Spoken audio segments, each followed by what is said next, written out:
아멘. 할렐루야. 오늘도 하나님 앞에 말씀 듣기 위하여, 예배하기 위하여, 또 하나님과 교제하기 위하여 나오신 여러분을 환영하고 축복합니다. 우리 서로 한번 인사할까요? 사랑하고 축복합니다. 참 잘 오셨습니다. 졸지 맙시다. 우리가 날마다 하나님 앞에 기쁨으로 말씀 듣는 저와 여러분 되기를 간절히 소망합니다. 사람들은 화려한 걸 좋아합니다. 이왕이면 더 값진 것을 가지기 원하고, 같은 값이면 더 좋아 보이는 것을 선택하려고 합니다. 간혹 안 그런 분들도 있지만, 그래도 같은 값이면 좋은 것을 하고 싶어 하는 것이 본성인 것 같습니다. 이러한 본성들은 사람들의 종교적 성향에도 그대로 드러나는 것 같습니다. 제가 김해 출신인데, 김해 고향집에 가다 보면 그 김해 중앙교회 뒤에 보면 엄청나게 큰 불상을 혹시 보셨습니까? 고속도로 지나가다 봐도 보이고요, 어떻게 지나가다 봐도 볼 때마다 참 기도가 나옵니다. 그런데 그것을 보면서 느끼는 것이, 처음에 딱 만들어질 때는 조금 허허벌판에 있었는데 더 잘 보였는데, 이제 그나마 교회가 조금 가려가지고 조금 덜 보이거든요. 덜 보이니까 이 사람들이 더 잘 보이라고 뭘 해놨냐면, 뒤에 이 휘황찬란한 이 조명을 팍 쏴가지고 밤에 지나가도 너무 화려하게, 야 저게 뭐지 하고 보면 불상이거든요. 이게 어느 절에 가도 항상 불상을 찾는 것은 어렵지 않습니다. 보통 정문으로 들어가서 쭉 길을 따라가서 제일 앞에 있는 건물에 탁 문을 열면 그곳에 아주 어떻게 넣었을까 의문이 갈 만큼 큰 불상들이 보통 딱 들어앉아 있는 것 같더라고요. 보통 우리 그 국립공원이나 이런 공원들이 사찰들이 관리를 하고 있는 이유도, 그 산이 분명히 사찰 게 아닌 건데 그 상을 모시고 있으니까 우리 거라고 주장을 하는 것 같기도 하고, 그런 생각이 듭니다. 사실은 오늘날 현대를 살아가는 현대인들은 종교에 대해서 아주 속박된다라고 이야기할 수는 없습니다. 왜냐하면 자기 나름대로, 아무리 종교를 가지고 있어도 나름대로의 생각과 결정적인 순간에 의지하긴 하지만 또 꼭 거기에 매여서 모든 것들을 결정하는 것은 아니기 때문이죠. 그러나 오늘 말씀이 기록된 고대 시절에는 조금 상황이 다릅니다. 신이 어떤가에 따라서 나라의 위치와 왕의 권위와, 그리고 그 나라 국민의 사기가 어떤지가 결정이 됩니다. 그렇기 때문에 그 나라의 신전이 어떻는가, 그리고 신상이 어떠한가는 그 나라의 국력이 어떻는가를 대변해 주기도 합니다. 가장 좋은 예로 이집트의 좋은 우리가 유명한 피라미드나 그리고 스핑크스 상과 같은 것들, 그리고 유럽의 수많은 신전들을 보면 어떻게 지어놨는지 잘 알 수 있죠.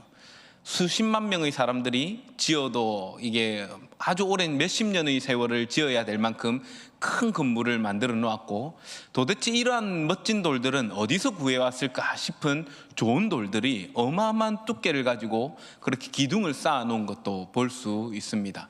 이러한 것들을 통해서 그들이 이 신전을 짓고 신상을 만드는데 얼마나 정성을 들였는지도 충분히 짐작해 볼 수 있고, 그리고 그들이 신들의 위용을 나타내기에 얼마나 심혈을 기울였는가도 우리가 충분히 상상해 볼 수 있습니다.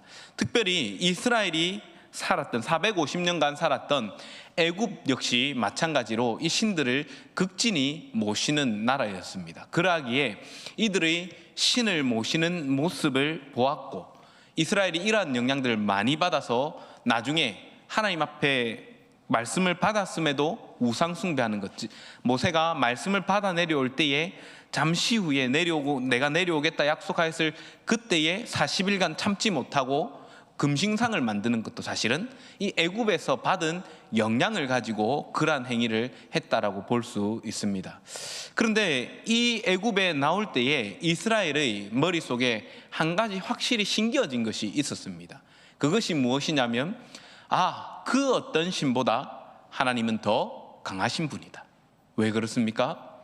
그들이 가장 존귀하다라고 생각하였던 바로의 아들 장자까지도 하나님께서 그 밤에 치실 때에 살아남지 못하고 죽는 것을 눈으로 목도하였기 때문입니다.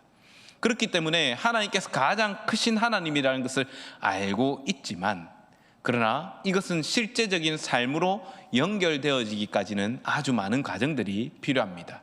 그 과정들 가운데 하나님께서 여러 말씀들을 하셨고, 시내산에서 모세를 부르시고 모세에게 하시는 말씀과 그리고 율법의 말씀들을 통해서 그동안 너희가 가지고 있었던 신에 대한 개념은 다 버리라는 것을 1차적으로 말씀해 주셨고, 그리고 그 말씀들을 통해서 바로 앞 본문에서 하나님과 이스라엘이 언약하는 장면도 나옵니다.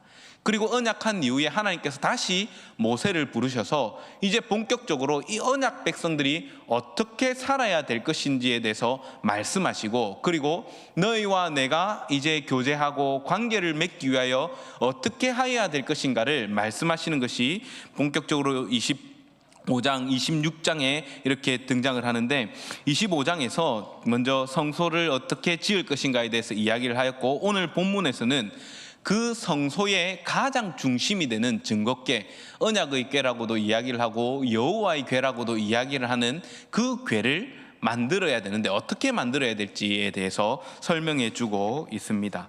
이 언약궤는 하나님의 집의 가장 중심이 됩니다. 왜냐하면 오늘 읽었던 본문의 마지막 절에 나와 있는 22절에서 거기서 내가 너와 만나고 속죄소 위 곧 증거궤 위에 있는 두 그룹 사이에서 내가 이스라엘에게 명령하겠다라고 말씀하시는 것들을 통해 하나님께서 여기에 거하시구나라는 것들을 알 수 있고, 그리고 이 속죄소에서 하나님께서 말씀하신다라는 것들을 알 수 있죠. 즉 하나님께서 말씀하시기 위하여 성전을 짓게 하시고 성막을 짓게 하시고, 그 성막의 모든 지성소와 성소와 뜰과 뜰에 있는 모든 기물과 그리고 있는 벽들까지 하나님께서 이 언약궤를 중심으로 모든 것이 지어지게 했다라는 것을 우리는 충분히 알 수 있습니다. 우리 일반적으로 이야기를 할 때에 앞에서도 이야기를 하였지만, 신들이 자기의 집을 지을 때에 사실은 이 신들은 다 인간이 고안해낸 신이기 때문에 인간이 만듭니다. 그 만들 때에 왜 크고 화려하게 만드느냐? 내가 신이라면 무엇을 기뻐할까를 생각을 하고 자기가 좋아하는 것을 갖다 바쳐서 그렇습니다. 나라면 어떤 집에 살고 싶은가라고 고안해내니까 사람이 생각할 수 있는 가장 크고 웅장한 집을 고안해내는 것이죠. 마찬가지로 이스라엘의 하나님이 사람이 고안해낸 신이었다면 이스라엘은 할 수 있으면 큰 건물과 웅장한 것으로 그 신의 위용을 나타내려고 하였을 것입니다. 그러나 하나님께서 이스라엘 백성들에게 말씀하시고, 그리고 하나님께서 원하시는 집은 사람의 생각과 전혀 다른 결을 걷고 있기에 하나님의 명령을 따라서 집을 지어야 하며, 궤를 만들 때도 자신의 생각과 상상력을 동원한 것이 아니라 하나님께서 명령하시고 하나님께서 원하시는 방법으로 반드시 그 기물들을 만들어야 됩니다. 오늘 그 기물을 만들면서 여러 가지 신들은 나의 집을 크게 화려하게 원한다라고 생각하여 신들의 집을 만들 때에 크게 만들지만, 하나님은 바로 앞에서 어떻게 만들어야 될지에 대해서 나중에 쭉 이야기를 하실 것이지만 그리 크지 않은 규모의 이렇게 건물을 만드는 것도 볼 수 있습니다. 그중 오늘은 제일 처음 기물에 해당하는 언약궤에 대해서 함께 살펴보려고 합니다. 언약궤를 먼저 재원을 살펴보면요, 그림을 한번 띄워주시겠습니까? 이렇게 생겼습니다. 두 그룹이 위에 올라가 있고, 그리고 시은좌라고 이야기를 하고 속죄소라고도 이야기를 하고요, 그리고 밑에 있는 것은 궤입니다. 그러니까 상자죠. 상자인데 이 상자의 크기를 어떻게 하냐면 가로 세로 1.5규빗 옆면이죠. 옆면이 1.5규빗, 1.5규빗 이렇게 하고, 그리고 길이를 2.5규빗으로 이야기를 합니다. 이것을 일반적으로 규빗이 어느 거리냐면 팔꿈치에서 팔끝의 거리입니다. 저는 팔이 짧아서 40cm 조금 못 될 것 같은데 보통 건장한 남자들은 한 45cm쯤 되는 것 같습니다. 그래서 보통 계산을 할 때 여기서부터 여기까지의 거리를 45cm로 환산을 하여서 이걸 이렇게 만들어냅니다. 그렇게 하였을 때에 1.5규빗이라 하면 67.5, 그리고 2.5규빗은 약 112cm 정도의 길이가 되는데 세어보니까 대략 이 강대상 정도의 크기가 됩니다. 이게 한 5뼘 조금 넘거든요. 그러니까 이 정도 강대상 정도의 크기로 언약궤가 이 정도 크기가 되는구나 라고 생각을 하고 여기에 입체성을 더하기를 앞에 그림 한번 띄워주시겠습니까? 저렇게 생겼구나 하고 밑으로도 한 이 정도 넓이가 나와 있고 밑에 추가로 할 것은 발을 대라고 하는데 발로 조금 더 높이 있었구나. 그리고 그림마다 조금씩 차이가 있긴 한데 궤를 꽂은 고리가 이렇게 옆면에 붙어 있는 그림도 있고요. 이 그림처럼 이렇게 길이대로 붙어 있는 그림도 있습니다. 그건 저희들이 정확하게 보지 못하였기 때문에 보통 이것보다는 옆에 이렇게 붙어 있는 그림들이 더 많긴 하던데 이런 모양이었구나 라고 이렇게 생각하고 넘어가시면 됩니다. 하나님께서 이때까지 남겨주시지 않은 이유가 있죠. 모세의 무덤을 없애신 것처럼 마찬가지 언약궤의 모양이 우리한테 지금 아주 큰 의미가 있는 것은 아닙니다. 왜냐하면 우리는 이것을 그림자로 보고 있고 실체가 이제 우리 가운데 있기 때문이죠. 이것은 뒤에서 계속 이야기를 하기로 하고요. 하나님께서 언약궤를 만들 때에 약 이 강대상만한 이 크기의 언약궤를 만들라고 이야기를 할 때에 앞에 이야기한 것처럼 사람은 화려한 걸 좋아합니다. 내 신이 웅장했으면 좋겠습니다. 그러나 하나님께서는 자기 자신을 섬기고 하나님과 교제하고자 할 때에 사람의 생각을 그 속에 하나도 투영시키지 못하도록 합니다. 오히려 일반적으로 그들이 신을 섬기는 개념과는 전혀 반대의 개념으로 하나님을 섬기게 합니다. 신을 기쁘시게 하기 위하여 온갖 다른 것들을, 사람의 즐거움들을 끼워 넣는데 하나님께서는 사람의 즐거움을 하나님의 즐거움이라고 말하고 있지 않습니다. 오히려 그러한 것들을 멀리하라라고 말씀하시고 오히려 사람과 사람 간에 나를 위하여 전쟁하고 불화할 것이 아니라 사람과 사람 간에 내가 너희를 사랑하듯이 너희도 이웃을 사랑하는 것이 나를 사랑하시는 것이라고 말씀하시므로 이 애굽의 신과는 전혀 다른 신관을 말씀하여 주시고 오직 말씀을 통해서만 무엇인가를 만들 때에도 너희 임의로 아무거나 갖다 바치는 것이 아니라 내가 너희에게 요구하는 것을 가져오라고 말씀하시죠. 오늘 언약궤를 만들 때에도 마찬가지입니다. 사람이 하면 거기에도 보석도 뭡니까? 아주 좋은 다이아몬드 같은 지금으로 따지면 제일 비싼 보석 엄청 큰 거 이런 거 한 개 뚝뚝 받고 싶고 그렇게 하겠죠. 그러나 하나님께서는 이것을 만들라고 이야기를 할 때 이것에 대한 나무부터가 벌써 범상치 않습니다. 오늘 우리의 본문에서는 조각목이라고 이야기를 하는데 혹시 이게 무슨 나무인지 아십니까? 성경에는 시띠나무라고 그렇게 기록되어 있습니다. 시띠나무인데 시띠나무라니까 전혀 모르잖아요. 무슨 나무를 생각하시면 되냐면 아카시아 나무와 같은 목에 속해 있습니다. 그러니까 아카시아 나무와 비슷한 모양을 하는 그렇게 가시가 많은 나무라고 생각을 하시고 그리고 이 나무의 특징을 보시면 옆으로 이렇게 쫙 넓게 펴져 있습니다. 이게 어떻게 생각하면 관상용으로 참 좋을 것 같지만 목재적 가치를 생각을 하면 똥입니다. 왜 그렇습니까? 목재는 자고로 어떻게 해야 됩니까? 다음 그림 한번 띄워주시겠습니까? 어찌해야 됩니까? 이렇게 곧아야 됩니다. 굵어야 됩니다. 그래야 쓰임새가 있고 뭘 만들려고 해도 좋게 만들 수 있고 모양새 있고 단단하게 만들 수 있습니다. 마찬가지 상자 하나를 만들려고 하여도 좋은 나무를 가지고 만들면 좋은 상자가 나오겠죠. 그런데 우리가 조각목이라는 이름에서 살펴볼 수 있는 것 같이 앞에 그림 한번 띄워주시겠습니까? 이 나무를 가지고 상자를 만들려면 엄청 오래 자란 나무로 만들면 조금 덜 들어갈 것이고 엄청 오랜 나무로 만들어도 나무가 이게 굴곡이 많이 져 있고 가지가 이렇게 띄엄띄엄 있다 보니까 쓸 수 있는 부분이 그리 많지 않습니다. 결과적으로 이 나무를 가지고 무엇인가를 만들려면 어떻게 만들어야겠습니까? 이어 붙여서 만들어야 된다는 이야기입니다. 한 판으로 만드는 것은 거의 불가능합니다. 그런데 이 나무의 또 특징 하나를 살펴볼 것이 있는데 주위 지물을 한번 보십시오. 뭐 있습니까? 없습니다. 아무것도 없습니다. 뒤에 돌하고 흙밖에 없죠. 그늘 밑에 뭐 있습니까? 풀 조금 있고 아무것도 없습니다. 왜 이 그림을 보여주냐면 그 광약길을 행할 때에 이 나무는 있는데 다른 나무는 자라고 있지 않다라는 이야기입니다. 광야길을 갈 때에 노예 생활을 하다가 이제 해방되어서 나온 지 한 70여일 되었는데 이들이 무슨 나무를 가지고 나오겠습니까? 저기 가서 무슨 좋은 집을 지을 줄 알고 얼마나 갈 줄 알고 그 나무를 짊어지고 가겠습니까? 바꿔서 이야기하면 이들은 당장 먹을 거 가지고 나오는데도 급급했는데 나무가 하나도 없었고 그리고 구할 재간도 없었다라는 것이죠.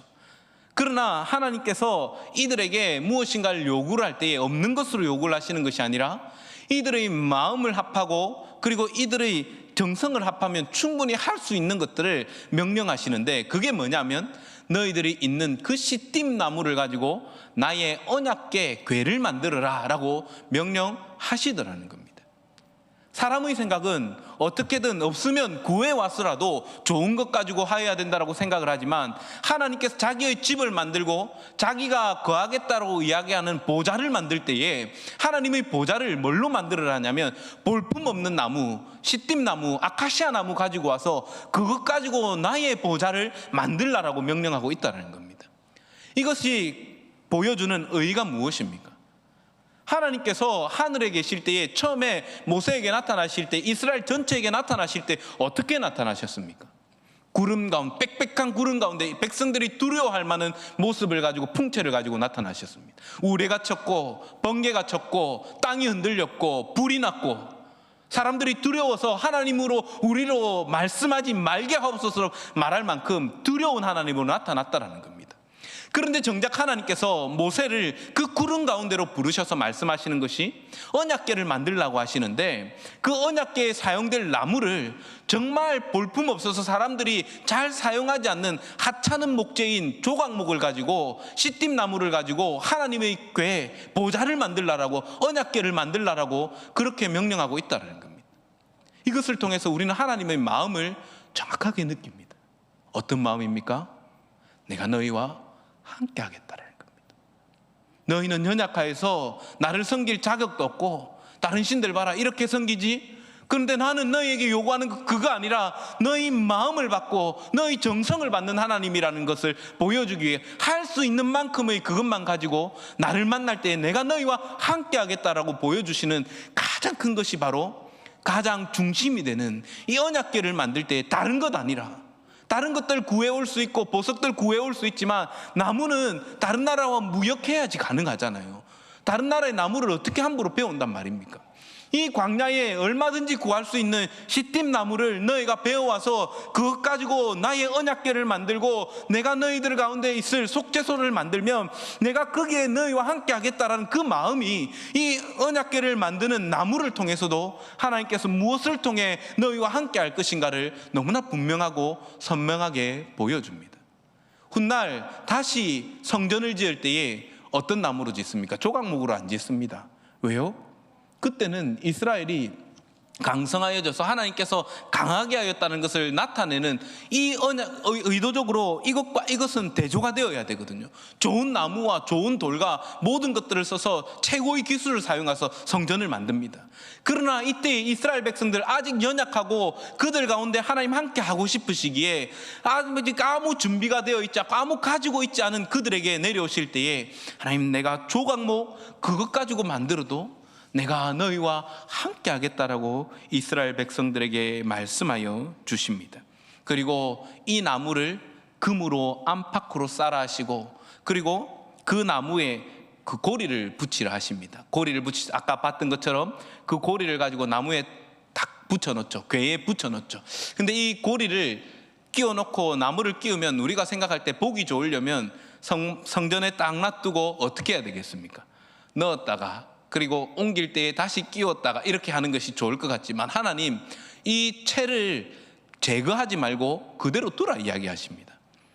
이것을 통해서도 하나님께서 백성들을 사랑하시는 마음이 있는데요, 하나님께서 이스라엘 백성들이 그것 만지면 죽는 거 아십니다.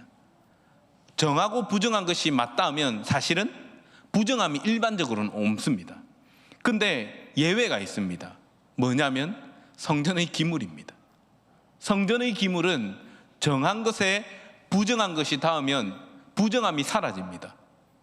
그 부정함이 사라진다는 것은 무슨 말이냐면 사람이 부정한데 언약궤를 만지면 어떻게 된다는 뜻입니까? 죽는다는 뜻입니다. 그것이 성경에도 기록되어 있죠. 성전으로 빼앗겼던 언약궤가 다시 다윗의 때에 올라갈 때 우사가 수레로 옮기려고 할 때에 소가 뛰어서 언약궤가 넘어지려고 할 때 그거 손으로 탁 잡았습니다. 잘한 일 아닙니까? 넘어지면 안 되잖아요. 큰일 나잖아요. 그러니까 아무 생각 없이 잡았을 겁니다. 자기가 그 몰고 가고 있었으니까 아무 생각 없이 잡았는데 어떻게 됐습니까? 죽었습니다. 그래서 그 지명 이름 또 베레스우스, 하나님께서 우사를 치셨다 해서 모든 백성들이 분해하면서 돌아가고 가슴을 찢고 돌아갔습니다. 하나님께서 정한 것에 부정한 것이 닿았을 때 그 부정을 멸하여 버리시는 분이시기 때문에 제사장들도 레위인들도 하나님의 성전을 기물을 옮길 수 있도록 명받았지만 이 채를, 고리에 끼워져 있는 채를 빼지 않음으로써 이 죽음 가운데서 멀리할 수 있도록 하나님께서 배려하여 주심이 여기에 있죠. 그런데 이렇게 만들고, 금으로 만들고, 그리고 이어서 이야기를 하는 것이 오늘 본문에도 등장을 합니다. 내가 내 줄 증거판을 16절에 보면 궤 속에 둘지며 하고, 이 궤 속에 넣어야 될, 상자 속에 넣어야 될 것을 이야기해 주십니다. 제일 먼저 오늘 말씀에 등장하는 언약궤 돌판을, 두 돌판을 넣죠. 그리고 또 이 안에 뭐가 들어가야 되는지 이야기해 주는데요, 그것은 민수기 17장 10절에 보면 나옵니다. 무엇이냐면 아론의 쌍난 지팡이, 즉 아론의 권위에 도전하는 여러 사람들을 하나님께서 그 도전 가운데서 멸하여 버리시고 죽이시고 아론의 쌍난 지팡이만 이렇게 남겨두시는 것을 볼 수 있습니다.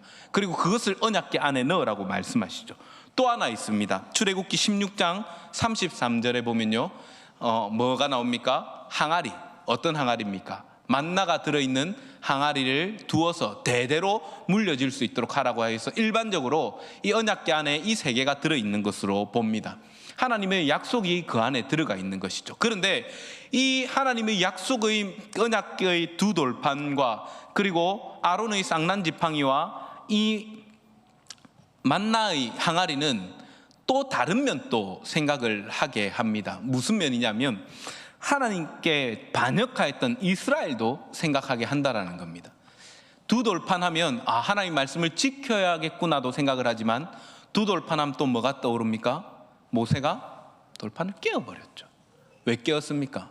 그들이 하나님 외에 하나님 섬긴다고 말은 하였지만 하나님 가장 미워하시는 행위를 하였던 것이 이 돌판을 통해서 나타납니다. 또 쌍난 지팡이는 어떠합니까? 하나님께서 세우신 권위자에 대한 도전, 즉 반란입니다. 이 권위자에 대한 도전을 이야기를 하고 있고, 그 쌍난 지팡이를 통해서 내가 너희를 어떻게 심판했는지 잊지 말라는 내용이 그 안에 또 들어가 있습니다. 이 만나는 어떻습니까? 40년 동안 하나님이 신실하심을 보여주지만 동시에 이 만나로 인하여 백성이 원망한 것도 생각하게 합니다. 어떤 원망입니까? 우리가 이 박한 식물을 싫어하노라, 우리가 이 애굽에서 먹었던 그 쑥과 마늘을 기억한다, 고기가 먹고 싶다, 이렇게 이야기를 해서 이렇게 그 하나님께서 메추라기 내려주셨는데 어떻게 합니까? 먹다가 이 사이에 있는 거 다 빼기도 전에 죽어버렸습니다. 이 안에 있는 것은 하나님께서 신실하신 것을 보여주지만 동시에 이스라엘이 얼마나 연약하고 하나님 앞에 배교한 백성인지도 보여주고 있기에 그들의 죄도 너무나도 분명하게 생각나게 하는 것이 이 언약궤 안에 있는 기물들이라는 겁니다. 그러나 하나님께서 말씀하시는 그 다음에 나오는 속죄소는 이러한 부분들에 대해서 우리로 하여금 다시 한번 생각하게 합니다. 우리가 생각할 때에 많은 사람들이 구약의 하나님을 이야기를 하며 하나님 진노의 하나님, 심판의 하나님이라 이야기를 하고 신약의 하나님을 사랑의 하나님이라고 이야기를 합니다. 그러나 이 말은 많은 이단들이 인용해서 사용하는 말이고요, 우리 하나님의 말씀을 읽을 때에 전혀 그러한 것들이 보이지 않습니다. 오히려 하나님 앞에 이스라엘의 배교의 역사와 그들이 배교함에도 불구하고 얼마나 하나님께서 이스라엘을 사랑하시고 그들을 얼마나 용서하여 주시는가가 오히려 이 말씀을 통해 더 명백하게 드러나죠. 신약도 마찬가지입니다. 말해도 듣지 않으니 하나님께서 자기의 아들을 보내주시기까지 사랑하신다는 것을 여전히 사랑하시고 그 공의를 나타내시는 것을 보여주시는데, 이 사랑 안에 그 공의가 사랑 안에 있는 자들을 자격 없음에도 불구하고 구원해 주시는 것이 하나님의 공이라는 것을 나타내십니다. 오늘 언약궤에서 하나님께서 이 언약궤 위에 있는 속죄소를 보여주시면서 말씀하시면서 내가 너희와 함께 거하겠답니다. 그런데 이 속죄소를 이야기를 할 때에 여러 가지 것들 중에 볼 수 있는 것이 있는데, 그것은 뚜껑을 향해서 내가 거기 거하겠다 말씀을 하시고, 그리고 속죄소의 모양을 보면 처음 그림 한번 보여주시겠습니까? 두 날개를 펴서 어떻게 하고 있습니까? 속죄소 위를 덮고 있습니다. 이것은 뚜껑을 덮고 있는 것이죠. 이것을 생각할 때에 여러 가지 하나님께서 덮는다라는 표현을 종종 사용하실 때가 있습니다. 이것은 치부를 감추어 줄 때도 덮는다라는 표현을 사용을 하고, 역시 이 언약궤를 덮고 속죄소를 덮는다라고, 그리고 궤를 덮는다라고 이야기를 했을 때에 이것은 아주 중요한 의미를 가지죠. 안에 있는 것을 뭐 하는 겁니까? 감추고 덮는 겁니다. 보지 않는 겁니다. 우리는 생각할 때 여러 가지 생각들을 할 수 있습니다. 언약궤를 보면서 그래, 하나님의 지엄하신 능력이 보이지 라고 이야기를 하지만, 그것보다 우선되는 것이 무엇이냐면 하나님께서 그 날개를 펴서 이스라엘 백성들 가운데 주신 언약을 덮는 것이고, 그리고 그 안에 하나님 발등상이 그 안에 거하시면서 백성들에게 말씀하여 주신 이 과정이 무엇이냐, 하나님께서 그토록 함께 하시고 싶으셔서 내려오셔서 이스라엘과 함께 하여 주시고 동행하여 주시는데, 이스라엘이 연약함에도 불구하고 내가 이 속죄소서 가운데 너희와 함께 있겠다고 말씀하시는 것은, 이스라엘 너희들의 죄를 내가 뚜껑을 덮고 덮지 않는 것처럼 내 앞에 나와 예배하고 내가 명령한 그것들을 지키며 살아갈 때에 내가 그것들에 대한 책임을 묻지 않겠다는 것이 이 언약궤를 통하여 보여주신다는 겁니다. 이것은 제2제도를 통해서도 더 분명하게 나타납니다. 이 언약궤는 1년에 한 차례, 단 한 차례 대제사장만 지성소에 들어가 언약궤를 마주대하게 됩니다. 어떻게 합니까? 짐승을 2마리를 붙잡아서 한 마리는 아사셀 어린 양으로 광야로 보내서 죽도록 합니다. 또 한 마리는 잡아서 피를 받아서 대제사장은 그것을 가지고 내 귀퉁이에 피를 바릅니다. 왜 바릅니까? 하나님께서 우리의 죄를 보지 마시고 용서해 주라는 의미로 그 짐승의 희생을 하나님 앞에 드리는 그 표현으로서 그 피를 바르는 겁니다. 하나님 어떻게 하십니까? 대속죄일에 온 백성들을 위하여 회개의 제사를 드릴 때에 하나님 그들의 죄를 용서해 주시고 사하여 주심이 이 언약궤를 통하여 공포되고, 그리고 그것들을 통하여 하나님 여전히 우리와 함께 계신다는 것을 기뻐함으로 표현해 주는 것이 바로 언약의 대제사장, 세움받은 대제사장이 하나님 앞에 경배하러 예배하러 나아갔다가 이 예식을 마치고 무사히 나아올 때에, 다 일어서서 그것을 보고 있을 때에 하나님께서 그를 무사히 내보내셨을 때에 여전히 하나님 우리의 죄를 용서하시고 여전히 우리 가운데 함께 계신다는 것을, 그것을 눈으로 바라볼 수 있는 말씀으로, 아무도 언약궤를 직접적으로 볼 수 없지만 언약궤를 보고 대면하여 보고 하나님께서 계신 그 속죄소를 보고도 무사히 나온 그 대제사장의 생존을 통하여 하나님 여전히 우리와 함께 계신다를 보여주는 그 놀라운 기물이 바로 이 언약궤라는 겁니다. 사랑하는 여러분, 이스라엘이 얼마나 타락한 족속이었습니까? 얼마나 연약한 백성이었습니까? 그러나 그럼에도 불구하고 하나님께서 그들에게 행하여 주신 것은 그들의 죄가를 덮으심입니다.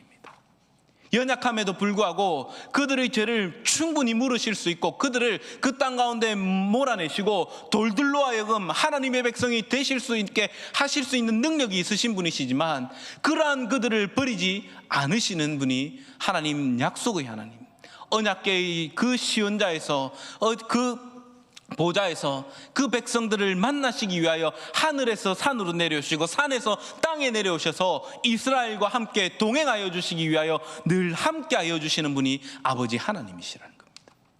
오늘 우리가 읽은 이 본문은 이것을 보여줍니다.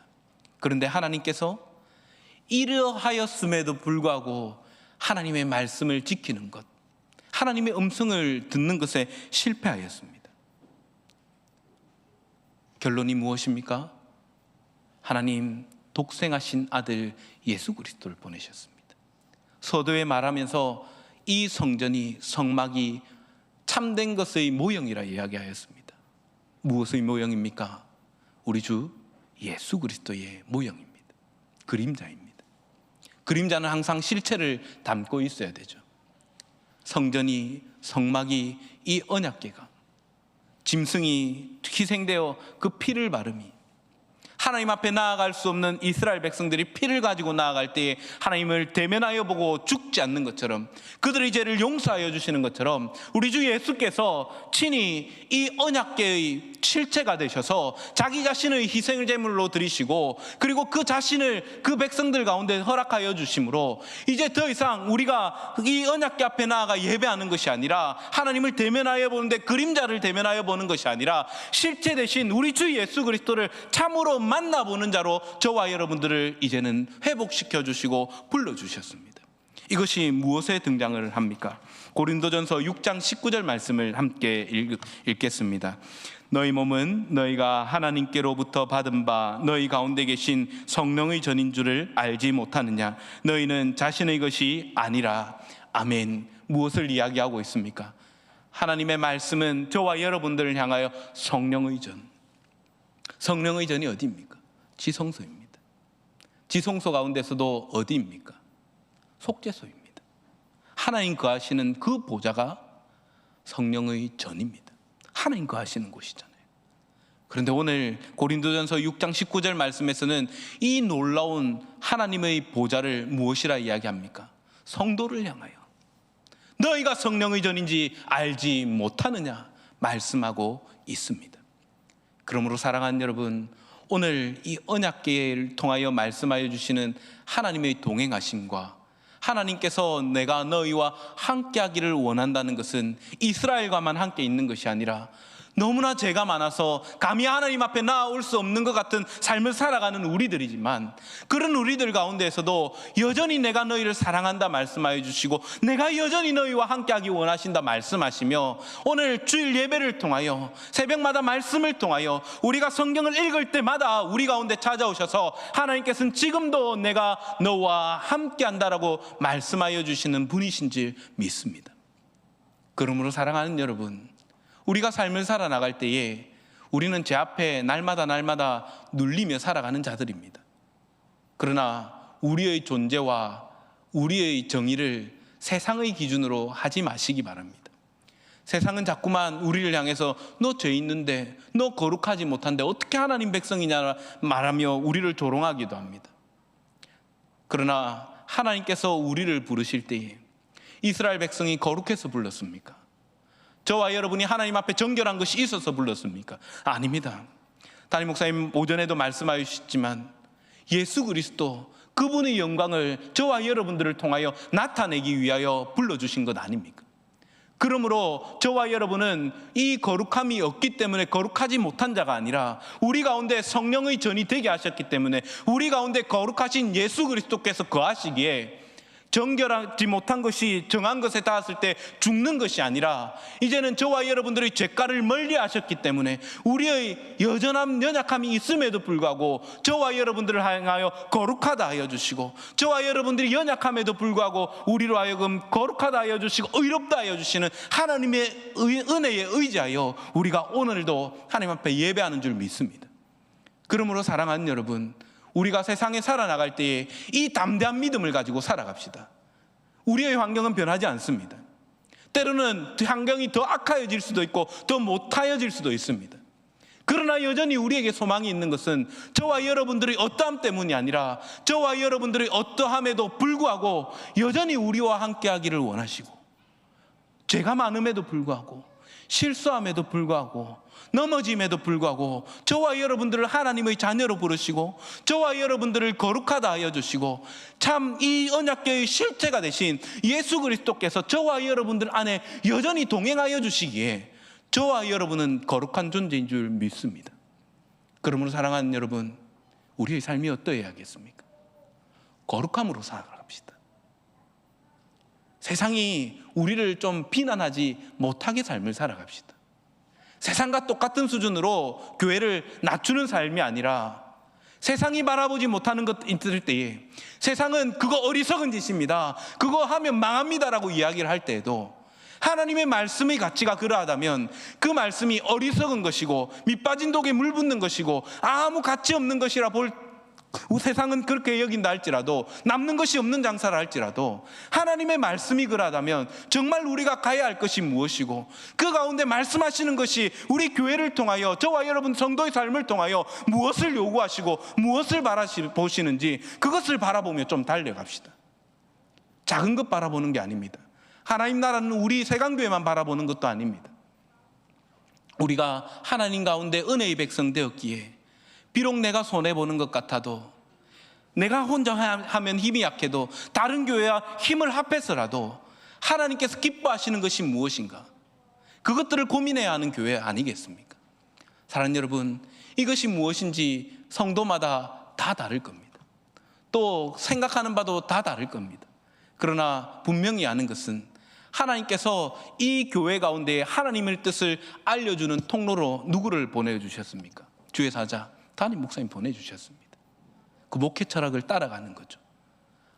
때로는 내 눈에 보이는 것 없어도, 때로는 내 눈에 잡힌, 내 손에 잡히는 것 없어도 하나님 말씀을 따라간다는 것은 이익과 눈앞에 있는 것들을 따라가는 것이 아니라, 하나님이 내게 명령하시고 말씀하신다면, 하나님께서 나와 함께 동행하시기에 그 동행하시는 것을 붙잡고, 언약궤가 너희 가운데 있을 때 내가 거기서 너와 말하리라, 모세 너와 말할 것이다 라고 말씀하신 것처럼, 하나님께서 이 강단을 통하여 하나님의 말씀을 전해주시고 하나님께서 우리 가운데 함께 하심을 보내주시는 것들을 우리가 믿음으로 살아갑시다. 우리 가운데 성령의 전이 된 것을 무엇을 통해 확인합니까? 예배 아닙니까? 하나님 말씀이 흘러나오는 강단, 이 하나님의 말씀의 단을 통해 우리가 확인하는 것 아닙니까? 그리고 확신하는 것 아닙니까? 우리가 예배하는 것들을 통하여 내가 여전히 하나님께서 나를 사랑하시고 나와 동행하시고 나와 말씀하는 존재가 되었구나를 확인하는 것 아닙니까? 그러므로 사랑하는 여러분, 우리가 이 땅을 살아나갈 때에 우리 가운데서 오늘도 여전히 말씀하여 주시는 그 하나님을 붙들고 살아갑시다.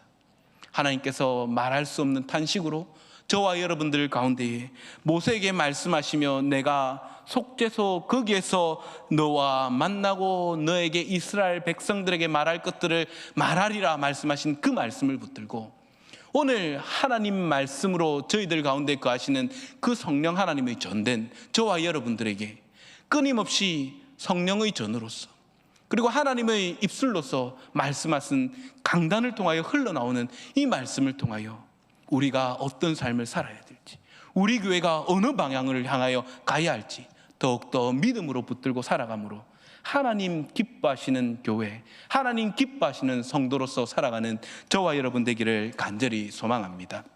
우리 함께 마음을 모두 잠시 기도합시다. 기도할 때, 하나님, 우리는 연약합니다. 어디로 가야 할지 잘 모르겠습니다. 그러나 그 말씀 가운데 살아가는 백성 되게 하여 주시고, 그 은혜 가운데 감사함으로 살아가되, 하나님께서 원하시는 길들, 눈에 보이는 것 없어도, 손에 잡히는 것 없어도 하나님 기뻐하시는 길들을 살아가기 위해 힘쓰며 애쓰며 기도하는 교회 되게 하여 주옵소서 하는 기도 제목을 가지고 잠시 함께 기도하겠습니다.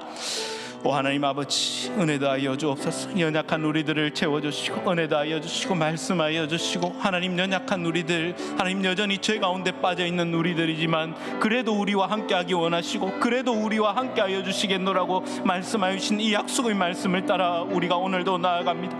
아버지여, 연약하오니 우리의 심령을 겸손케 하여 주시고, 하나님께서 더하여 주신 은혜의 말씀을 통하여 우리의 마음을 겸손케 하여 주셔서, 하나님 이제 나의 소욕이 나를 따라가는 것이 아니라, 하나님 우리의 세상적인 관점들이 이 교회를 지배해 나가는 것이 아니라, 하나님의 열심이, 하나님의 전을 사랑하는 그 열심이 우리를 삼키게 하여 주시고, 하나님의 말씀이 우리를 삼키게 하여 주시고, 하나님의 열심이 우리를 삼키는 교회, 하나님의 열심이 우리를 삼키는 성도 되기를 간절히 소망하오니, 아버지의 역사하여 주시고 은혜 더하여 주옵소서. 아버지 하나님 감사합니다. 연약하오니 성령 충만함을 더하여 주시고 담대함을 더하여 주시고 겸손한 심령을 허락하여 주셔서 하나님 기뻐하시는 교회, 하나님 기뻐하시는 성도 되게 하여 주옵소서. 성령 충만함을 더하여 주셔서 하나님 이 모든 것들 가운데 온 교회가 합심하여 주의 몸된 교회를 번성케 하는 교회 성도 되게 하여 주옵소서.